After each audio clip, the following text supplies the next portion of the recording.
بسم اللہ الرحمن الرحیم۔ السلام علیکم۔ میں اپنے تمام دوستوں کو میرے چینل سسلی نیوز پر خوش آمدید کہتا ہوں۔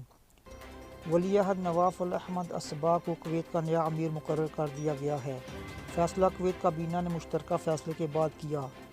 خلیجی خبر رساں اداروں کے مطابق سابق امیر کویت شیخ صباح الاحمد جابر الصباح کی وفات کے بعد کویت کے نئے امیر کا انتخاب کر لیا گیا ہے۔ ولی عہد نواف الاحمد الصباح کو کویت کا نیا امیر مقرر کرنے کا اعلان کیا گیا ہے۔ بتایا گیا ہے کہ نواف الاحمد الصباح کویت کے ولی عہد ہیں اور کویتی قانون کے مطابق امیر کے انتقال کے بعد ولی عہد کے عہدے پر براجمان شخصیت ہی ملک کی نئی سربراہ قرار پاتی ہے۔ یاد رہے کہ سابق امیر کویت شیخ صباح الاحمد جابر الصباح طویل علالت کے بعد 91 برس کی عمر میں گزشتہ روز امریکہ میں انتقال کر گئے تھے۔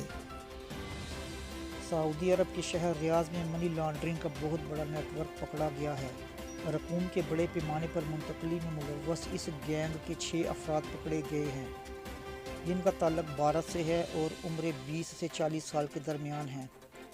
ریاض پولیس کے معاون ترجمان خالد القردیس نے بتایا کہ یہ گروہ منی لانڈرنگ میں ملوث تھا، جو تجارتی اداروں اور کنسٹرکشن کمپنیوں کی اکاؤنٹس کے ذریعے بیرون ملک رقم بھجوا رہا تھا۔ سعودی شہریوں کے اکاؤنٹ استعمال کرنے پر انہیں بدلے میں کمیشن دیا جاتا تھا۔ صرف سال 2020 کے دوران اس بھارتی گینگ کی جانب سے 12 کروڑ ریال کی رقم مملکت سے باہر بھجوائی گئی۔ ملزمان کے قبضے سے 22,500 ریال برآمد ہوئے۔ تمام افراد کو مزید تفتیش کے لیے استغاثہ کے حوالے کر دیا گیا ہے۔ امیر کویت کے انتقال کے بعد اماراتی رہنماؤں کی جانب سے گہرے رنج و غم کا اظہار کیا گیا ہے۔ اگلے 3 روز اماراتی پرچم سیر نگو رہے گا۔ تفصیلات کے مطابق متحدہ عرب امارات کے رہنماؤں کی جانب سے امیر کویت شیخ صباح الاحمد جابر الصباح کے انتقال پر گہرے رنج و غم کا اظہار کیا گیا ہے۔ امیر کویت کے انتقال کو خطے کے لیے بڑا نقصان قرار دیتے ہوئے متحدہ عرب امارات میں 3 روزہ سوگ کا اعلان کیا گیا ہے۔